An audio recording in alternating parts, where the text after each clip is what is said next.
The call of the Hogs can be heard all the way to San Francisco. You're listening to Pod at the Palace with Curtis Wilkerson on Inside Arkansas. Good morning, everybody. Happy Friday. Welcome back to the Pod at the Palace. I'm your host, Curtis Wilkerson with Inside Arkansas. Folks, we are officially 1 day away from Arkansas, Minnesota State in Flint, Michigan. Just kidding. It's Arkansas, Michigan State in East Lansing. You know, it's funny because we had a lot of people in our Inside Arkansas live chat on Thursday who took exception to what they were saying was a Michigan State podcast host who called us the Arizona Razorbacks, I think is what was said. And so I was like, you know what? I'm sick of this, man. You got to get it right. So I'm just going to refer to him as something other than the Michigan State Spartans, my entire preview podcast. Well, it turns out I don't think it was a Michigan State guy. It was a maybe like a Big Ten podcast host or something. So whatever. So I told everybody on the members only stream last night, well, I'll do it once and then I'll move on. So it's all in good fun. But I bet any Michigan State fans who were listening right to the top of that before I let on that it was a joke were probably pissed off about it. Just like Razorbacks fans are, and rightfully so, man. That stuff gets old. It feels like it happens to Arkansas all the time, whether it's getting the abbreviation wrong or Arizona this, Alaska that. It just get it right. What are we doing? Do you guys remember that at Omaha in the College World Series this year? It was it was like they were doing it on purpose, man. Stuff was nuts. Whatever. Anyway, a day away. Arkansas, Michigan State. Can't wait. Really one of the top spotlight games of the early college basketball season, isn't it? I mean, one of the top environments in college basketball, by the way. It's going to be really, really lit in there, man. I think Andy Katz, and listen, he doesn't get his player list right, but he does a pretty good job with some of the other stuff. But I think he had the IZone, that's their student section, ranked, I think the fifth best student section in the country. And then the Breslin Center, the seventh most vaunted venue in college basketball. And it's wild in there, man. It's a whiteout game for Arkansas. So let's understand the assignment here for the Hogs. I mean, we know this is a really good team. And boy, they've looked good so far, but this is a different type of challenge that the Hogs are going to face here. I think they're the more talented team. I don't think there's really any doubt in that. I think Arkansas is playing better basketball early on. If you look at the sample sizes of exhibition games and then, going into the opening night of the regular season, I think that's objectively true. But I do think the Hogs could potentially be walking into a hornet's nest for sure on Saturday. So we're going to dive deeper into our previews of this game. Today we're going to hear from Razorback freshman Darius Acuff about getting back close to home for this game and how he feels about the matchup. We're also going to do a tell of the tape, just kind of breaking down some of the strengths and weaknesses, areas maybe Arkansas can exploit. And then we're going to lay out our projected matchups and who has the edge in each of those. Now, tomorrow, it is a Saturday, but it's also a game day. So we will have another episode out in the morning. It's going to be quick hits, the what to watch with the Razorbacks, the stats to strive for, the picks to click, the predictions. We'll do some of the best bets over there from SARACEN. And, of course, the Pod at the Palace post-game show will go live immediately following the action. I'm sure, regardless of how this game goes, it's going to be a little bit crazy. Don't you think? That's usually how it gets. Hey, guys, the Pod at the Palace is presented by our friends over at Blue Ember Smokehouse. We were just there on Wednesday. I can still taste the burn ends and the smoked turkey. I miss it. I'm ready to get back over there. We'll be back there the day of the Louisville game, actually, which, man, that'll be fun. Got to be careful, though. I'll get too stuffed, and I might fall asleep during the game. We can't have that, man. But listen, they got a little bit of everything going on over there, and obviously you can go for lunch, dinner, get your barbecue fix on, or you can check out the great deals they have this holiday season to feed the whole family and your loved ones. They got a whole turkey that feeds 18 to 20 for $70, turkey breast that feeds 12 to 14 for $55, and a whole ham that feeds 18 to 20 for $65. They got side options, full pan or half pan, mac and cheese, green beans, potato salad, baked beans, and sweet potato casserole. Get your orders in by November 21st. They'll be ready for pickup by November 26th. You can go to any of their 6 locations: West Little Rock, Hot Springs, Jonesboro, Fort Smith, Rogers, Texarkana. You see all the numbers there on your screen, or you can scan the QR code and go check out their website as well. Appreciate you guys for supporting your local Blue Ember Smokehouse. Okay, so we did get to hear from Darius Acuff today to preview this game against Michigan State, and it was pretty cool. Like, it makes sense. Seeing as the last time he was on the floor at the Breslin Center, he, cut down the nets Michigan native, won the state championship there before he transferred to finish his high school career over at IMG Academy. I would encourage you guys to go listen to his full interview. It's about 13 minutes long. He's not quite as he's a man of fewer words, I guess we could say, than Nick Pringle was, who was nearly a half hour last week when he was previewing the game against Southern. But it was good stuff from Acuff. He talked a lot about that high school state championship, a lot about, the number of family and friends that he's got coming, over for this game. It's not that long of a trip for those folks to get over there and check it out. You can tell he's pretty excited about the homecoming, but he even said, I can't be thinking about that once we get over there on game day because, hey, we're trying to walk out of there with a Razorback win. So I'm sure that's a good deal for him. Excited for him. I don't know if he's going to have like his entire high school there, like Boogie Flan did at MSG last year, but from the sounds of it, he's going to have a pretty good contingent there. And I'm sure some Razorback fans are going to be traveling up as well. Who knows when Arkansas will be able to go back up there and play a game. It's crazy that this is the first time that it's happened on campus over there. So going to be interesting, but the clips that I do want to share with you guys this morning, they're more game specific, right? As opposed to the homecoming stuff. So here's what Acuff had to say just about Michigan State in general, what he's seen from them on film, also about matching their physicality, and then a potential matchup with standout point guard Jeremy Fears, one that we're definitely going to talk about quite a bit here throughout the course of the show today. Play real hard. See that for sure. They play fast on offense, so we got to get back in transition for sure. But the main thing that stands out is that they play really hard, and then we know it's going to be a dogfight, so we got to be ready for it. Yeah, it definitely helped a lot. Memphis was definitely a little physical. I think Cincinnati was a little physical too. But I think we ready for it. We play against each other every day. We physical with each other, so it's something we gotta do in the game against other people. Yeah, he got great pace. He plays the point guard very well. A lot of Izzo point guards play that way. Like you say, he had a double-double, so we know he can pass. But just gotta stay in front. He's a great point guard for sure. Great college point guard, and it's gonna be a good matchup for sure. And there you have it. I gotta say, I don't know that I would ever use Michigan State and playing fast in the same sentence. No disrespect, but I went back and looked. They haven't had a top 100 tempo in the Ken Pom era, and that goes all the way back to 1997. So I don't know, man, but I will say if they turn you over, and we saw some of this on film, or if they get numbers, they can be selectively dangerous out in transition for sure. So just because they play a slower tempo, you can't rest on your laurels and get lazy or jog back defensively. So he's absolutely right. You got to be alert. You got to get back in transition. That's for sure. I definitely agree on the physicality angle of, I think Arkansas is a pretty physical group themselves, certainly more so than last year. And yeah, they were challenged, I think more by Memphis than they were Cincinnati, although Cincinnati had some pretty good front court players in there.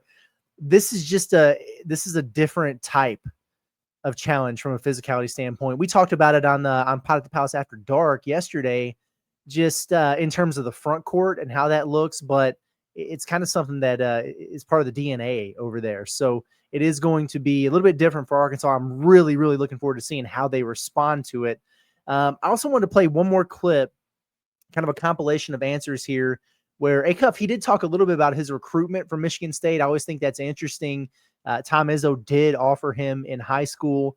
And then also what to expect from the atmosphere and the crowd on Saturday, since he is a guy who took in several games at Breslin growing up. So let's hear what he had to say.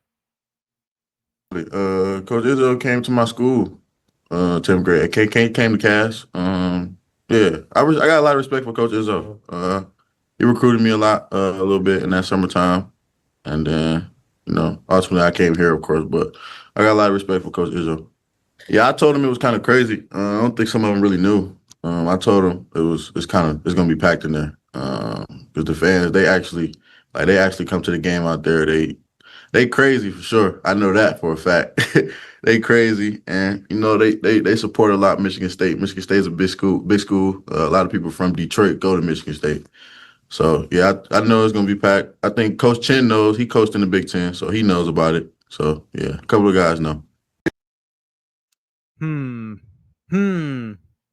Shots fired, or just respect given when answering a question? It's kind of interesting. A lot of people got caught up. I noticed in the comments on our YouTube, and we had some folks talking about it in the members only stream. A lot of people got caught up in one particular word from that response there. Actually. Michigan State fans actually go to the game. The crowd actually goes to the game and shows out. So a lot of people were thinking, is he taking a shot at Arkansas? What's going on here? I think this is just a young man who is from there, right? And so he's speaking from experience. He's seen games there. He knows a bunch of people who goes to school there. And, you know, it's a Big Ten. It's a little bit different, right? And here he is down in the SEC, down at Arkansas. And what'd they say? What do you think about it? How are you going to handle those emotions? We're going to, what would be the benefits of silencing the crowd was kind of the question that was asked to him. And have you talked about that as a team? And so that's what he was answering. Like, hey, I know what this is all about. And I don't think the guys really knew about it. So I told them about it. And yeah, we got a guy on staff who's coaching the Big Ten. I really don't think that he meant anything by it other than showing some respect. But even if he did mean something by it, can Arkansas really escape the allegations when Bud Walton Arena is half full every time they've opened the gates since he enrolled? I mean, I don't know how you could feel some type of way about it, honestly. But he gets it. He was at the Mississippi State home game, the home finale last year. It was a great atmosphere, great crowd. And I was damn near right beside him that game. So he's seen it. He understands it. But since he's been in uniform, he hasn't experienced it yet. He will. It's just a matter of time. But, in that list I referenced earlier, Bud Walton Arena was ranked 6th and Breslin was 7th in those, vaunted arenas in the country. And look, man, like there's nothing that I would love more than to see what this is all about on Saturday and then be able to get on the post-game show and say, hey, that's cute, but we'll show you how it's done when you come to Fayetteville next year. Right?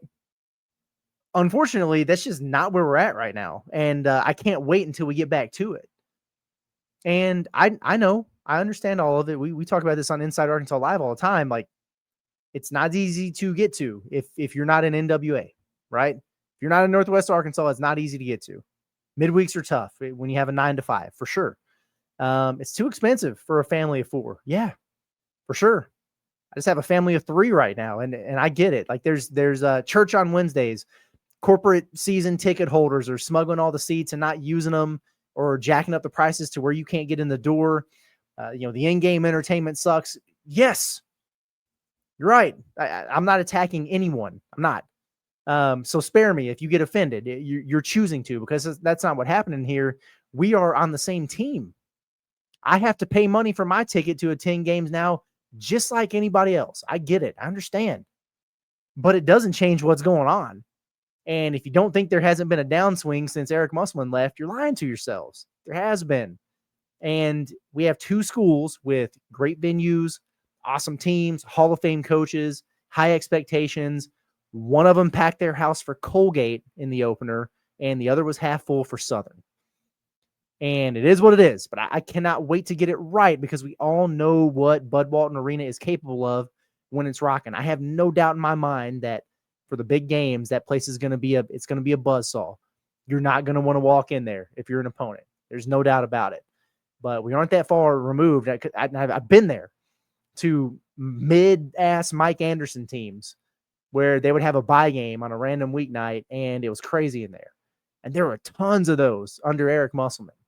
And it was really I feel like his last year, and part of it was because this team stunk. And then since then, there's just like something has been a little bit off over there. And I hope they get it right, because, man, when Bud is rocking, it's special. It really, truly is. And hopefully they get back to that here pretty soon. But we'll worry about that when it's time to worry about it, because you got a trip on the road to take on Michigan State before we start thinking about these home games, right? So, hey, the Pot the Palace also presented by our friends over at the Eye Center of Northwest Arkansas. Knowing that your vision is essential to the quality of life, and professional eye care is a must for you and your family. At the Eye Center of Northwest Arkansas, every patient receives the best of new vision care technology plus old-fashioned personal attention. Make sure you utilize your FSA benefits before the end of the year. They have availability for eye exams. They got the new provider over there, Dr. Rebecca Brown. She can fit you into the schedule, as well as other providers available to fit into your schedule. They also do things like Botox, filler, and IPL with their aesthetics provider, Olivia Rich. She's been a certified registered nurse for over 12 years, and she can get you squared away before the end of 2025. Shoot, if you're looking for something for the holidays, buy a treatment in advance for your loved ones. Not a bad idea. Think outside the box a little bit. Schedule an appointment with the Eye Center of Northwest Arkansas today, 479-442-2020. You can also check out their website at www.eyecenternwa.com for more info. All right. So what I want to do now is get into a little bit of kind of like a tell the tape comparison. You ever watch like, the boxing match or, a UFC fight or whatever before it gets started, and they just kind of size up the competition, put them side by side. It's my win-loss record, how many knockouts, my height, my wingspan, my weight, right? We're not going to do it with like the boring, easy, low-hanging fruit. Like, let's just compare their field goal percentages from their first games. No, we're not going to do that. I want to attack this from a standpoint of where both teams may have an actual advantage going into this matchup. And then from there, like, what are some of the maybe the swing areas in this game that could wind up being the difference? So I'm going to pull up a graphic here, and then let's talk about it.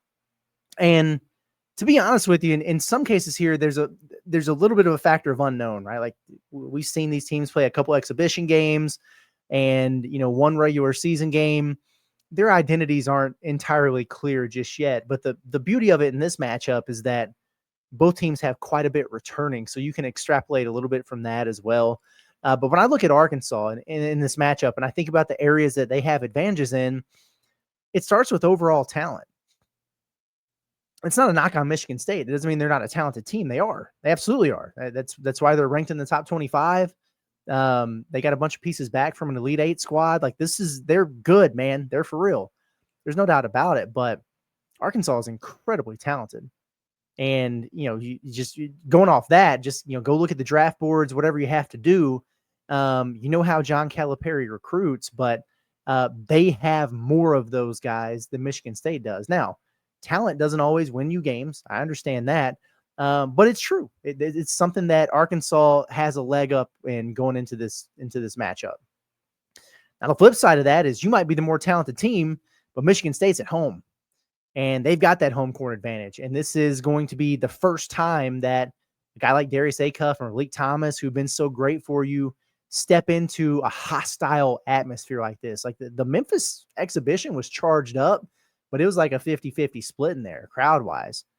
You're going to have 15,000+ on your neck from the moment you walk in there and that ball tips off until the end of the game. So that's something that Arkansas is going to have to contend with. Just like when we talk about when Bud's rocking, you better be 10 points better than them if you're going to get out of there with a win. The same could be said at a place like Michigan State. So that's certainly something that goes in their favor. Another advantage for Arkansas, athleticism. And right away, I can already hear Michigan State fans. May we introduce you to Cohen Carr? Yeah, I've been talking about Cohen Carr all week, comparing him to a Dude Thero levels of athleticism. If you're not familiar with a Dude Thero, Google him. I get it. Cohen Carr's an ad. It's crazy, man. He might be one of the best dunkers in college basketball. It's fun to watch. So that's that. Have you seen Trevin Brazile? Have you seen Billy Richmond? Have you seen Carter Knox, Malik Ewan, Nick Pringle? Arkansas just got more of it. Just got more of it. On the flip side, I would give Michigan State the advantage in rebounding. And I still hold out the thought that Arkansas should wind up being a very, very good rebounding team, solid rebounding team, excellent rebounding team, if you will. And they haven't been bad just yet, but they haven't been quite as good as we thought they would be so far. And Trevin Brazile been gobbling up the boards, no doubt about it. Nick Pringle, when he's on the floor, you know that he's good for it. Malik Ewan, we're still waiting to see more from him.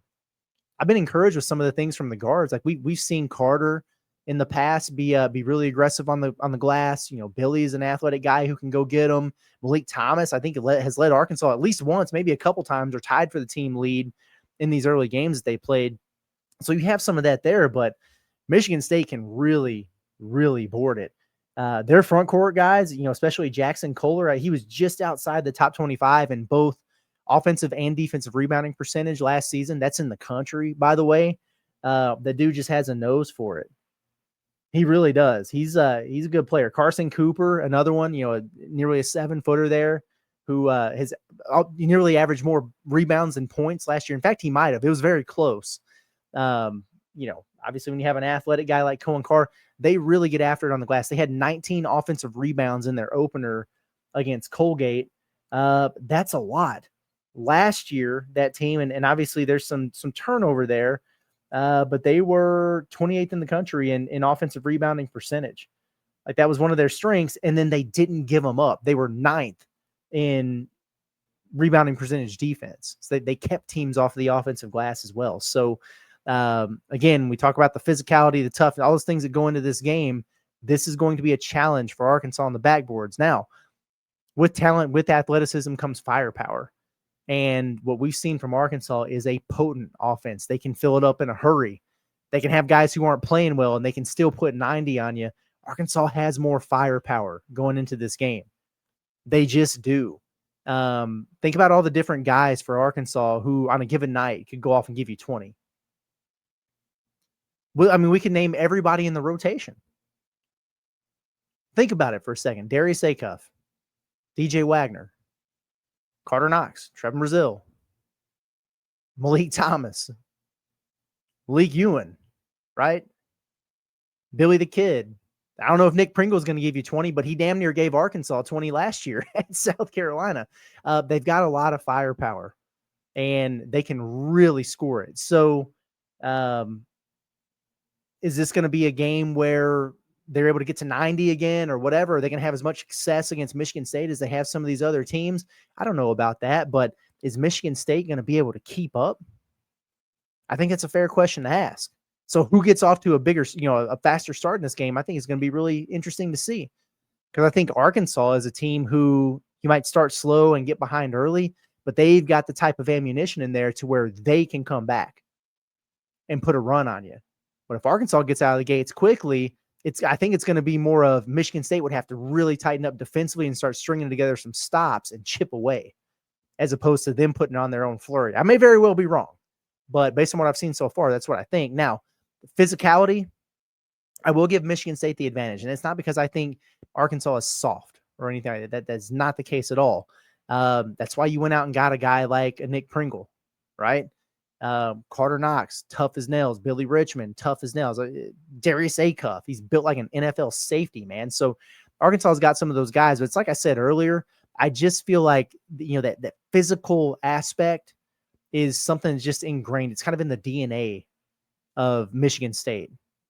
And you'll see with the way that these guys play, they're weight room strong, they're tough. When they screen you, you feel it. When they box you out, you move. It's that kind of game. So I will give them a slight edge going into this one. It doesn't mean that Arkansas can't match it or that they'll be overwhelmed or anything like that, but it is what it is.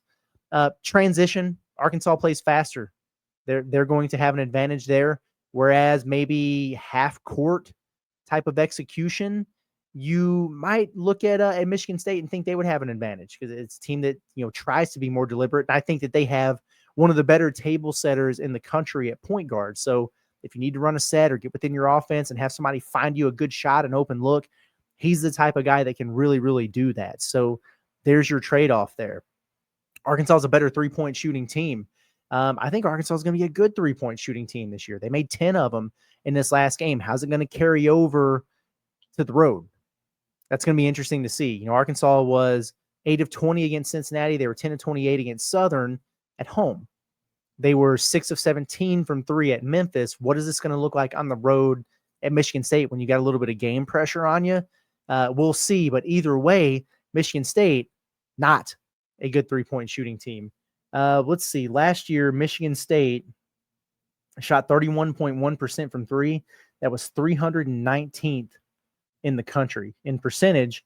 And then their percentage of three-point attempts per field goal attempt, so how many threes you're taking per shot attempt, they were 327th in the country. So tell me if you've heard this before. They don't take many of them, and they don't make many of them.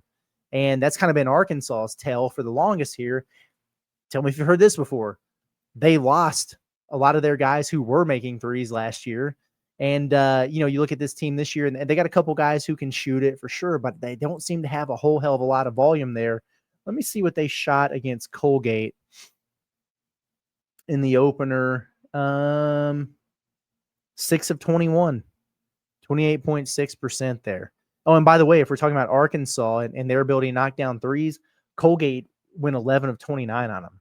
They gave up 11 threes to Colgate. Now, Arkansas gave up 12 to Southern. That's trust me, I didn't forget that, but it is what it is. So some of the coin flip areas I just don't think we know about yet. Team defense. I think Arkansas showed a lot of promise in the exhibitions defensively. Think about some of those, holding teams to about 30% from the field, really defending the three-point arc. They took the foot off the gas a little bit against Southern, and they allowed 77 points, gave up 12 threes, but we know that wasn't their best effort. I imagine from that, just the standpoint of effort alone, you're going to be in a lot better shape in this game against Michigan State. But it happened. Like, there's a little bit of an unknown there. Michigan State profiles as a team that's going to have a defensive identity in there, but at the same time, they only gave up 69 points in this game against Colgate. But it's kind of fascinating. It's a low possession game, and you look at it, and Colgate 2-point percentage 57.1% inside the arc. They were 16 of 28 in this basketball game. 11 3-pointers that they hit. The difference was they got to the line 6 times. 6 times they got to the line. Michigan State, 37. I think Tom Izzo said that in their last exhibition and their first regular season game, they had been to the free throw line over 80 times. So that's another area of advantage that I'll give to Michigan State, getting to the free throw line. Notice I said FTAs, free throw attempts, because they're not making them. They missed 13 free throws in this game against Colgate. They missed a bunch against UConn as well. They're getting there. So I know what you're saying. Well, who cares if they're shooting 60% out there? It's not that big of a deal. I get it, but it's getting you in foul trouble. They are masters at getting teams in foul trouble. You can't get to the line 40 damn times without that being the case. And when I think about this basketball game, I'm thinking, man, Arkansas will be in great shape if Nick Pringle stays out of foul trouble, if Trevin Brazile stays out of foul trouble. You know what I'm saying? So, and then you're on the road where chances are, you know how it is, man, home cooking is a thing over there. And that means they might get away with a little bit extra and you don't out of the gates. So that's got to be something to be very, very aware of if you're Arkansas, not just FTAs, but, fouls drawn. I think is going to be really important. But the team defense, I think, is going to be a coin flip. Just crunch time poise. We don't know yet. We don't know yet with either one of these teams because they haven't been in particularly close games. I mean, hell, I guess in a way Michigan State was. Like, they kind of had to really grind this one out against Colgate. I think with about 4 minutes left, they were up by 15 or so. They wound up winning by 11. So it wasn't one that went down to the final possessions. And Arkansas has had some game pressure on them against Memphis. They had to mount that big comeback, but by the end of the game, they were up 20 some odd points. You know what I mean? Cincinnati, it was a wire-to-wire beatdown. Michigan State, they were down double digits pretty much the entire game against UConn in their exhibition. Made a little bit of a run at them late, but it was never anything that really made you feel like UConn was at jeopardy of losing. So we don't know what that's going to look like yet. And they start 5 returners, whereas Arkansas, could start 4 or whatever. Like they've got their share of returning players. Both teams are integrating new pieces. That's just something you're not going to know until you're in that situation. And then controlling pace, I think, is going to be really important to see. Look at the advantages here. Arkansas, better in transition. Michigan State, it's kind of, they like to be a little bit more methodical, execute some things in the half court. So is Arkansas going to be able to speed them up? Can they use defense to fuel the offense? Can they get out and run and make this an up and down game, a track meet, get it into the 70s and the 80s? If so, you got to like where they're at.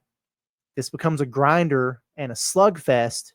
You would think it would favor Michigan State at home, but we'll see what it looks like for Arkansas because they do have more creation this year. They do have more guys who can go and get you one this year. We just haven't had to see them do it for long stretches of time just yet. So I am going to be very, very interested, to say the least, in how this all shakes out on Saturday. And I can't not wait for this game to get here. So cool that they're doing this. It's just win or lose, and we'll be excited to see him anyway. But going from this to UCA, and a couple of days later, it's just like, man, we've talked about this game all week. You know what I mean? Oh, goodness gracious. Hey, folks, we are also presented by our partners over at Hickey and Hull Law. Divorce and custody cases, they're too important to try and face alone. So let Hickey and Hull Law provide you with persistent and diligent representation to help guide you through the entire process. They've handled thousands of family law cases and have experienced nearly every scenario that may come up. The foundation of a strong attorney-client relationship is honesty and trust. Hickey and Hull Law prides themselves on building relationships with their clients by providing honest, principled advice and representation. They have offices across the state of Arkansas, Fayetteville, Fort Smith, Little Rock, and Mena.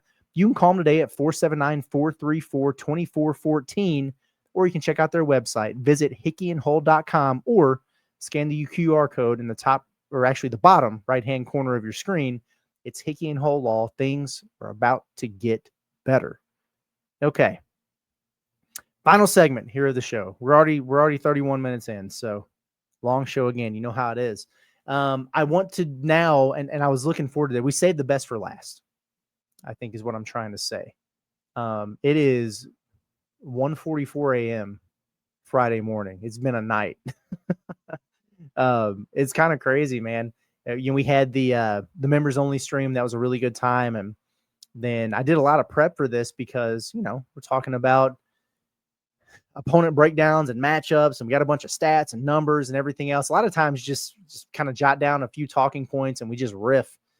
Things like this, you really put a lot of work to. I had like 4 pages worth of notes. And what I like to do on my notes, on my computer, is I'll copy it and duplicate it and just paste it into another document. That way, if I record and get to the end and it's screwed up or something, because I usually kind of delete as I go along, then I know that I've got a backup copy.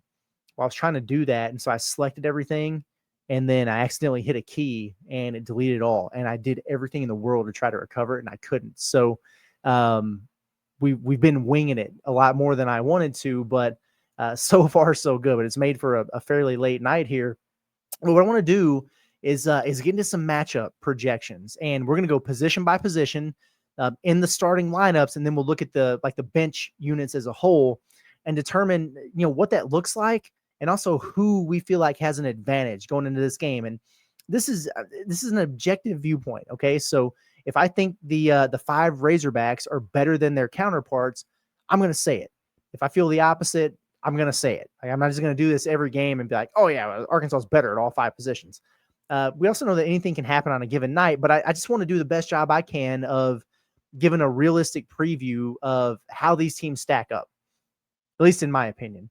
So let me pull up the fancy graphic and let's get into it. We will start at the point guard position.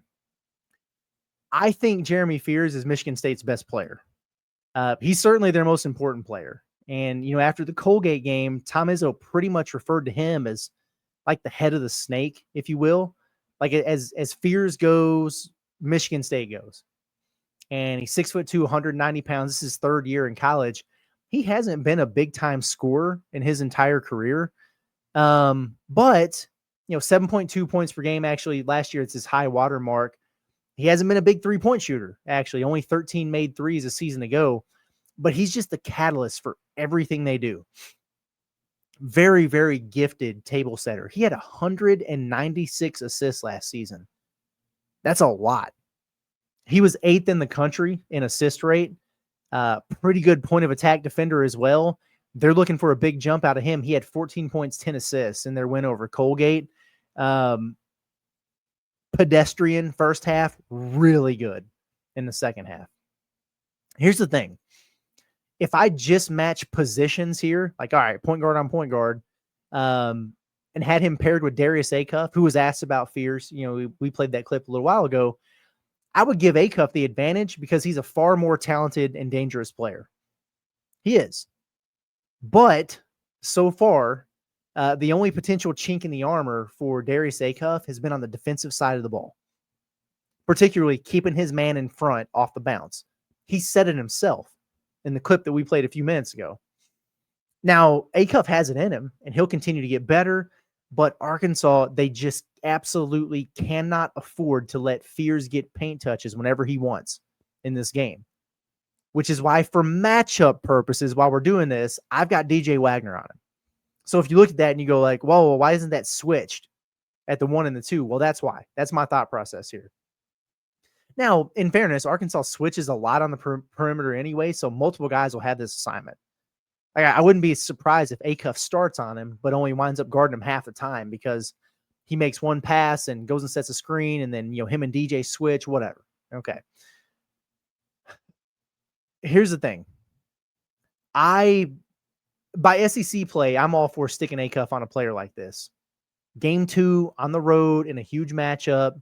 Personally, I might go with the more known commodity. If I'm really trying to get this win here. Last year, I thought DJ Wagner was going to be guarding DeJuan Harris in that Kansas exhibition. It turned out it was Boogie the entire game, but that's because you can afford to take some risk and see what you have there. But it's funny because player to player, and you see on the graphic here, if you're watching on YouTube, I give Michigan State the advantage here. I give Fears the advantage over DJ Wagner because I think he's their most important player. And so far, he's been more impactful for them than DJ has for Arkansas. But at the same time, like I said, I think DJ is a way better matchup for Arkansas here defensively. So that's why I would pair him up. He can be physical with Fears. He can fight through, ball screens. He's better equipped to limit him from controlling the ball game. And we'll get into the keys for Arkansas tomorrow morning, but DJ returning to form and, having a good game, a vintage DJ Wagner game, that's got to be near the top of the list for me.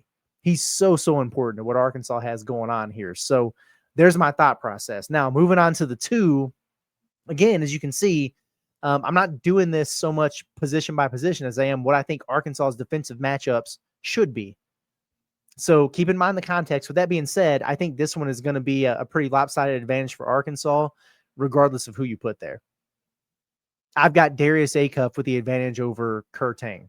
Now, just like DJ might be the man guarding Fears primarily, Fears might be the one guarding Acuff. So I guess it works both ways in fairness. But whether I had DJ or Acuff here, Arkansas has the advantage at the 2. Now, Kurtang, he played very sparingly for Michigan State last season. I was kind of surprised, honestly, that he got the start on opening night. 6 points, 3 boards against Colgate. I think Tom Izzo trusts him a little bit more right now because he's been in the system for a year. He's a pretty good mid-range player. He's got a good frame at 6'4", 190.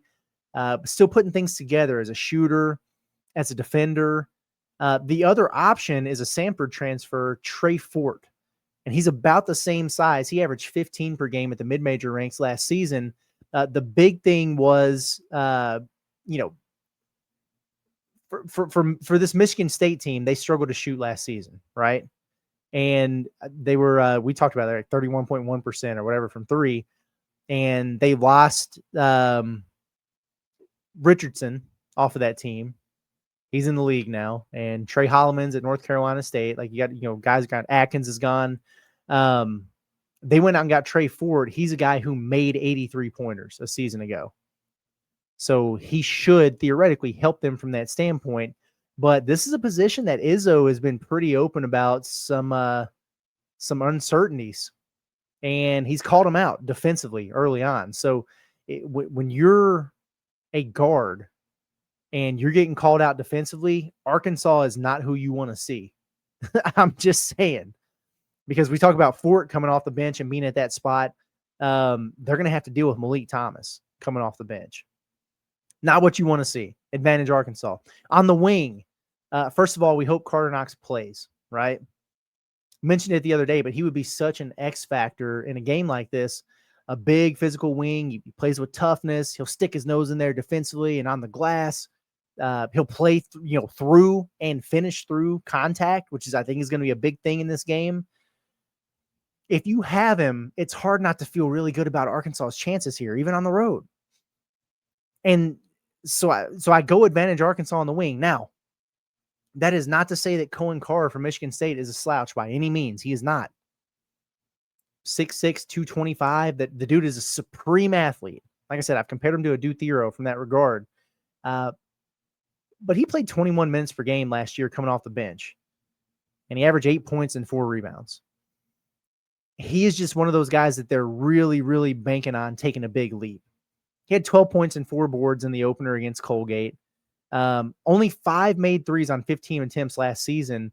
They say he's put in a lot of work on his jumper. I don't know. But, yeah, if Knox plays, I think this is advantage Arkansas overall.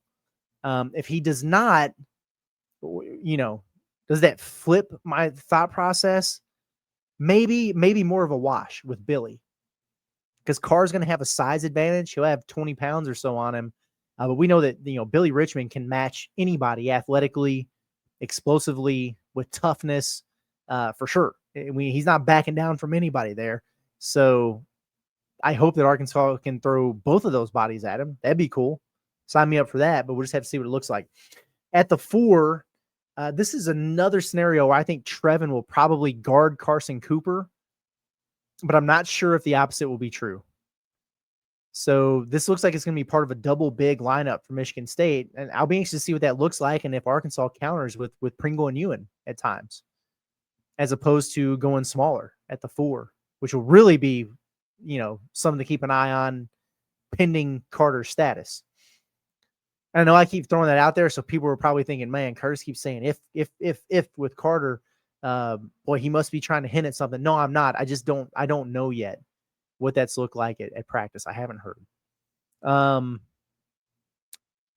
Cooper, he brings the most length on that Michigan State team. He's 6'11", 245. I think he moves pretty well for his size, honestly. He's been a really good role player. Averaged 5 and 5 last season. He had 10 and 6 in their opener against Colgate. They really love to throw it up to him in pick and rolls. So, Arkansas, a team that really struggled with pick and roll defense last season. They've got better pieces in there this year, but certainly something to keep an eye on. He's got some soft touch over the shoulder with the jump hook. A player like Trevin, though, is just such a big challenge for him athletically. And here's what I'll say. If Trevin Brazile knocks down a 3-pointer early in this game, I'm going to go ahead and say Arkansas wins.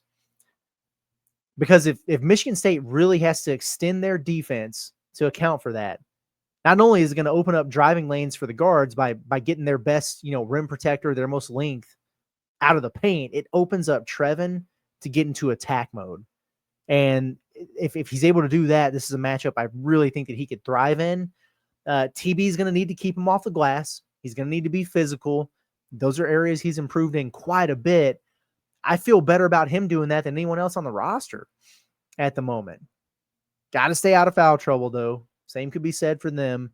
But I don't know how you could look at this and not give Trevin the advantage going into the game.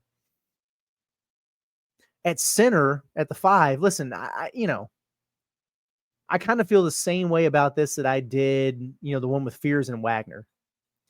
But I'm going to give Jackson Kohler a slight edge over Nick Pringle at the spot. And it's funny because if Arkansas started Malik Ewan at center, I would give maybe Arkansas the advantage there if we were going just like talent on talent. But I think Pringle's the better matchup for him. And so that's what makes this silly. Part of the reason I'm doing this, I think that, Kohler has a far more important featured type of role for Michigan State than, Pringle does as kind of the ultimate glue guy for Arkansas. Kohler's coming off a huge double-double. He had 16 points, 15 boards in that game the other day. The other part of it is we just still haven't fully seen what Nick is going to bring to the table this year. Is he the guy that's going to perpetually be in foul trouble and barely be able to play 10 minutes for you? Or is he the guy that's going to be able to give you 20-plus minutes and push a double-double and play great defense? You know what I mean? It's like Nick Pringle was brought to Arkansas and built in a lab for defensive matchups like this. He's just got to be on the floor. So long as he's out there, I feel good about this. I know he can match the physicality. I know he's far more athletic than Jackson Kohler. And Kohler's a skilled big in there. We talked about him quite a bit yesterday. What I don't know yet is if Nick Pringle is going to be able to stay out of foul trouble so Arkansas can get the most out of that. Kohler plays like a psycho, man. He embraces that type of mentality. He will hit you. He will elbow you. He will push you around. He will bait you, and he will try to get under your skin.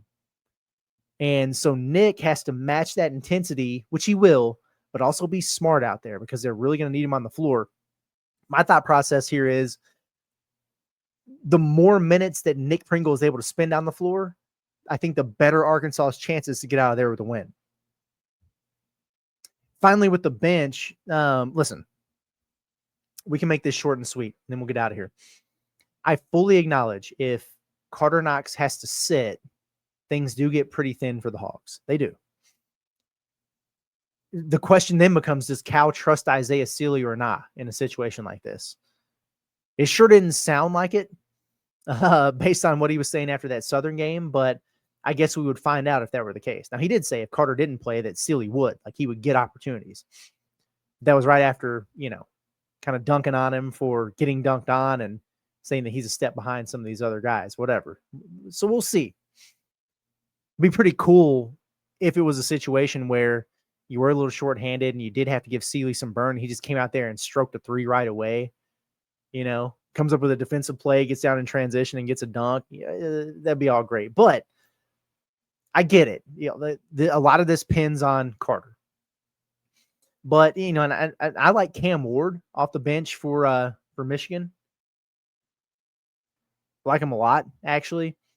I like Fort coming off the bench, bringing some pop from three. I think Izzo will go a little bit deeper, but it's pretty much like an 8 to 9 man rotation for them as well. I look at their, they had their 5 starters, and then off the bench they had a guy play 19 minutes, a guy play 18 minutes, and then you had 3 others who played 10, 8, and 6. So, But here's the thing. At the end of the day, Michigan State simply does not have a Malik Thomas or a Malik Ewan coming off their bench. They just don't. And that means advantage Arkansas. End of discussion. It's just that simple, man. So at any rate, there you have it. This is going to be a doozy. I can't wait, man. Like I said, tomorrow morning we'll have some more for you. Quick hits, kind of like we did before the Southern game. We'll talk about, maybe 5 things to watch, 5 keys for Arkansas. So we'll set some stat goals for them that we think can get them in position to win this game. We'll have our picks to quick. We'll have our, score projection. And we'll also take a look at some of those Bet Saracen props that look like a lot of fun. But appreciate everybody for tuning in and rocking with us here on the Pod at the Palace. Somebody said, are we going to get a Pod at the Palace after dark once Walter Christmas Lighting comes out and puts up the Christmas lights? Yes, you will. I'd like to kind of do those maybe once a week, at least until it gets too cold.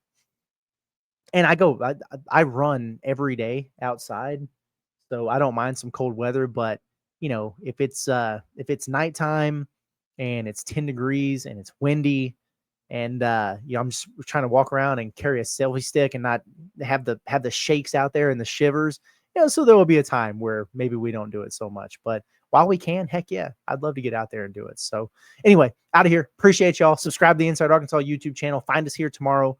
Another episode of the Pod at the Palace. It's been Curtis Wilkerson. Everybody have a good day. Enjoy it. We'll see you on game day tomorrow.